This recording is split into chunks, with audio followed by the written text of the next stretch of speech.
Well, as for the lions, they're still here.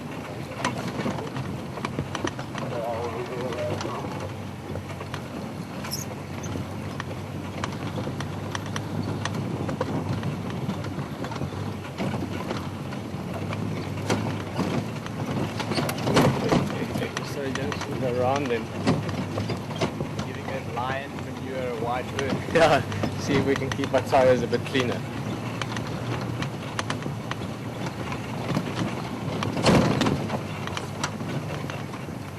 Also want to try and set this up in such a way that when they do move, they hopefully move straight towards us. Hopefully in a non-aggressive manner.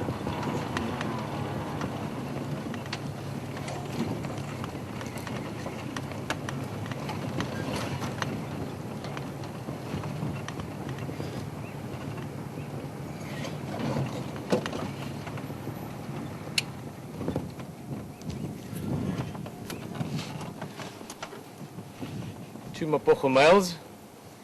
It's getting very dark out here now as well. We're going to try and push it as far as we can, light-wise, but we're going to stick with them for a bit. They're still very fast asleep.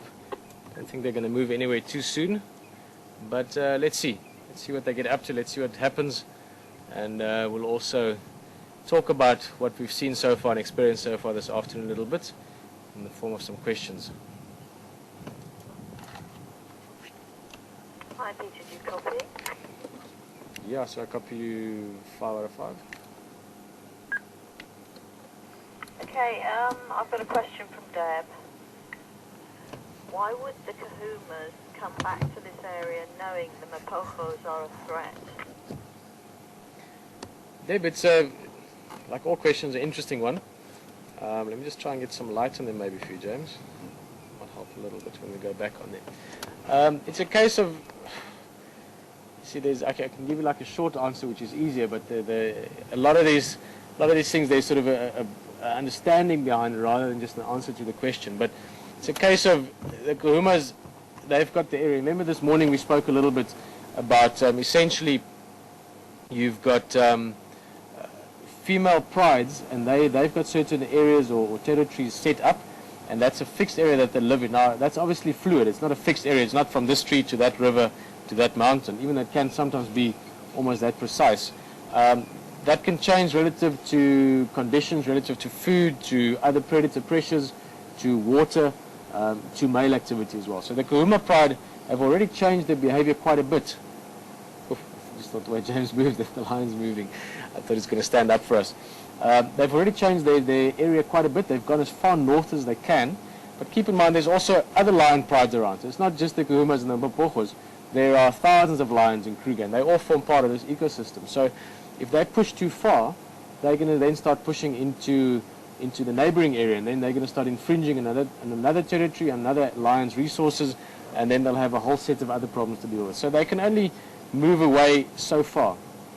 Now at the same time, the Mapocho males are aware of the fact that there's females. They know there's lionesses around, they know there's cubs around, and they know that this is the area they want to take over, or have taken over. They've essentially already ousted the other males. So it's a case of cat and mouse, I guess, or cat and cat in this case, where it really is just a case of eventually the Mapochos will find those cubs and they'll kill them. I know that sounds very harsh. It's not something I'm not emotional about or not attached to in some way, but it really is what it boils down to. Those cubs will die.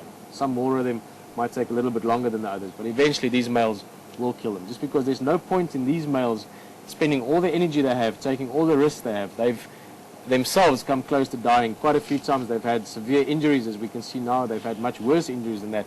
So they've taken all that risk and expended all that energy to take this area over, and in that process hoping to father their own offspring, which will be quite spectacular lions, just to add that in. But they've got to take over this area. So the females don't really have much of a choice. They can postpone the inevitable by moving further north and trying to stay out of the area, like you asked, Deb, basically by trying to avoid these males. But keep in mind, these males cover a vast area, and they will go further north, and they will go in essence, they'll go anywhere that these Kahuma females might be. So what the Kahumas have got to do is try and avoid them.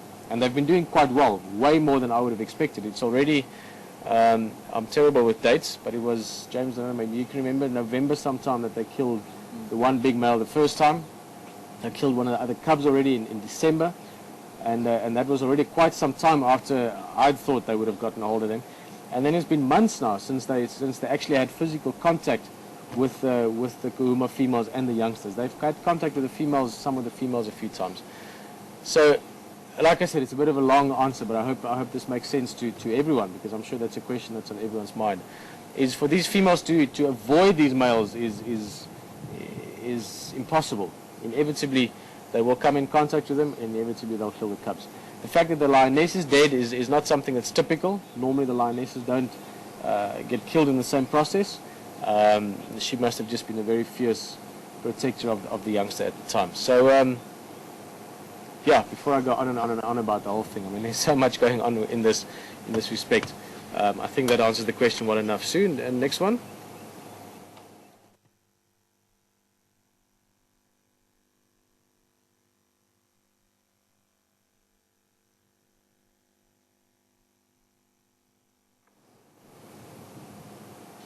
Guys, we're gonna. We've got a question from Daniel. Yeah. How many females do the mapojos have, and how many cubs? Okay, well, Daniel, interesting question once again. I'm going to stop saying interesting questions. They all are. Just to explain quickly, we are doing the utmost best that we can with the light conditions. We are now almost in darkness, so we will try and do as much as we can. But I think we all agree that it's better to stay here for now than to try and change cameras. So please do understand if it's a little bit different from usual. Daniel, just to answer the question is, I can't tell you exactly. To be honest, they've taken over a very large area. It goes much further south than we even have communication with the guides with, never mind being able to see ourselves. It goes as far south as south of the Sand River and a very large part of this reserve. So I can't say exactly how many females, but in excess of 15 or 20 probably if you add all the different female prides together. In terms of cubs, they would have almost no cubs of their own so far. Daniel, basically because they're still in this process, even though they've achieved most of it, of taking over a new territory. So they're still chasing males off. They've done most of that now. Now they're starting to assert themselves within these areas, make sure no other males come and challenge them, and also make sure that that the next offspring they do father are theirs. So none of the cubs that we're aware of at the moment are theirs, even though there would be quite a few females walking around with young mapojos busy developing inside them. So in about the next month and a half or so, any lion cubs that are born in this vicinity would have been fathered by one of the mapojos. I hope that answers that. Next one.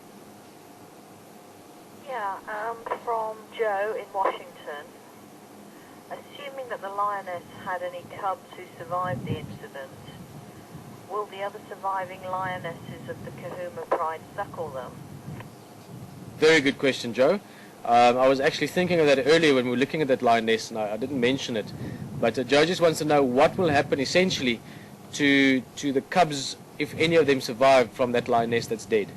Now that is something that is quite common. Like I said, the fact that those cubs were eaten is something that's not so common. But in terms of lionesses sometimes dying and leaving cubs behind, in this specific case from a takeover like this, but also from things like snake bite or, in the Kalahari it happens often where gemsbuck injure the lionesses or different antelope or buffalo. There's many ways that lions die out here.